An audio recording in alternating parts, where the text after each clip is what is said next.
Every morning, as Daniel dropped his 6-year-old son, Noah, at school, he noticed a little girl sitting alone on the park bench nearby. She couldn't have been older than 8. Every day, her small shoulders shook as she cried quietly, clutching a worn-out teddy bear. Daniel tried to ignore it at first. He had his own problems. Raising Noah alone after his wife's death had left him hollow, both emotionally and financially. But something about that little girl's sadness gnawed at him. On the 4th morning, when Noah ran off to school, Daniel finally walked over. "Hey there, sweetheart," he said softly. "Are you okay?" The girl wiped her tears quickly, hiding the teddy bear behind her back. "I'm fine," she whispered. But she wasn't fine. Her clothes were thin for the cold, her eyes swollen from crying. Daniel noticed a bruise on her wrist. "Where's your mom or dad?" he asked gently. She hesitated. "Daddy's sleeping. He sleeps all day. I just wait here until he wakes up." Something inside Daniel broke. He handed her the muffin he'd packed for his lunch. "Here, eat this."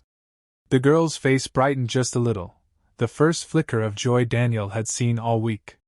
That night, as Daniel tucked Noah into bed, he couldn't stop thinking about her. The bench. The tears. The bruise. He didn't know it yet, but his small act of kindness was about to uncover a truth that would shatter him. The next morning, Daniel made an extra sandwich before leaving for school drop-off. When he saw the little girl on the same park bench, her eyes lifted, this time expecting him. "Morning," Daniel said, handing her the sandwich. "You hungry?" She nodded shyly and took it with both hands. "Thank you, mister." "What's your name?" he asked.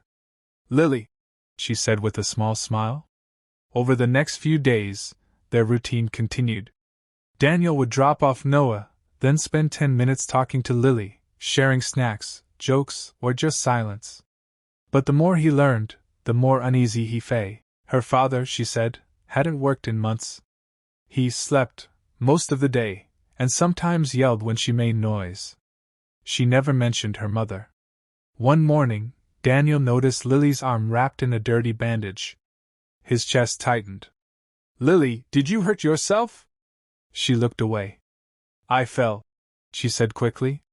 But Daniel's gut told him the truth was darker. He couldn't shake it off all day. That evening, he drove back to the park, heart pounding.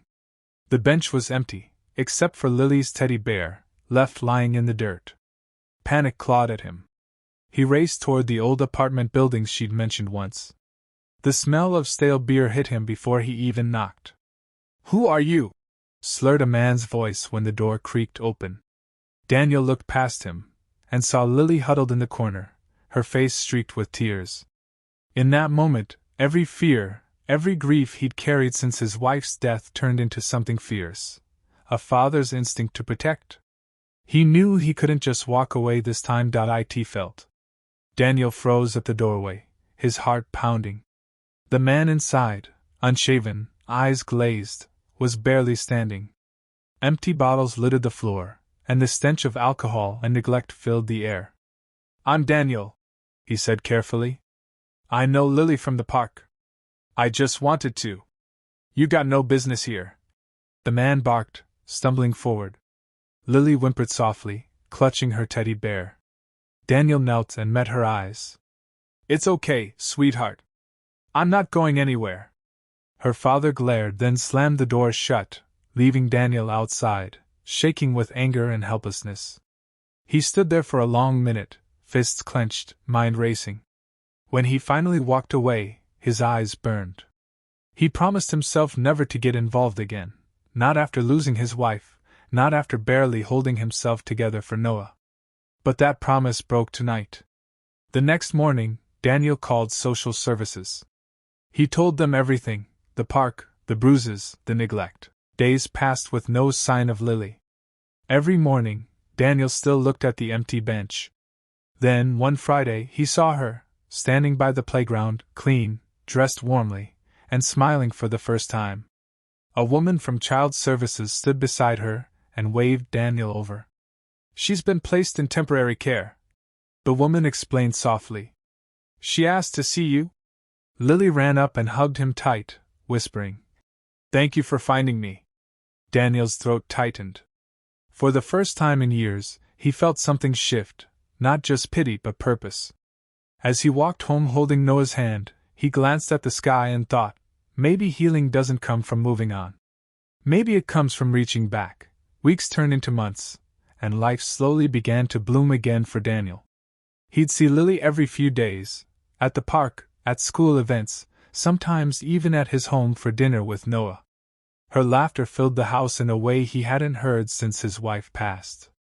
One evening, as they were making cookies in the kitchen, flour dusting their faces, Lily looked up at him and asked, "Mr. Daniel, do you think I could ever have a daddy like you?" The words hit him like a wave. For a moment, he couldn't speak. He saw Noah smiling beside her, and something deep inside him whispered, "Maybe this is what you were meant for." Later that week, social services called. Lily's father had entered rehab, but his future was uncertain. They were looking for a long-term foster home. Without hesitation, Daniel said, "She already has one." Months later, the adoption papers were signed. Lily ran into Daniel's arms, her little voice trembling. "I knew you'd come for me." Tears blurred his vision as he whispered, "You saved me too, sweetheart." Life didn't magically become easy. Bills still came, nights were still long, but laughter now filled every corner of their home. 3 hearts, once broken by loss, found healing in each other. One spring morning, as Daniel watched Noah and Lily chase each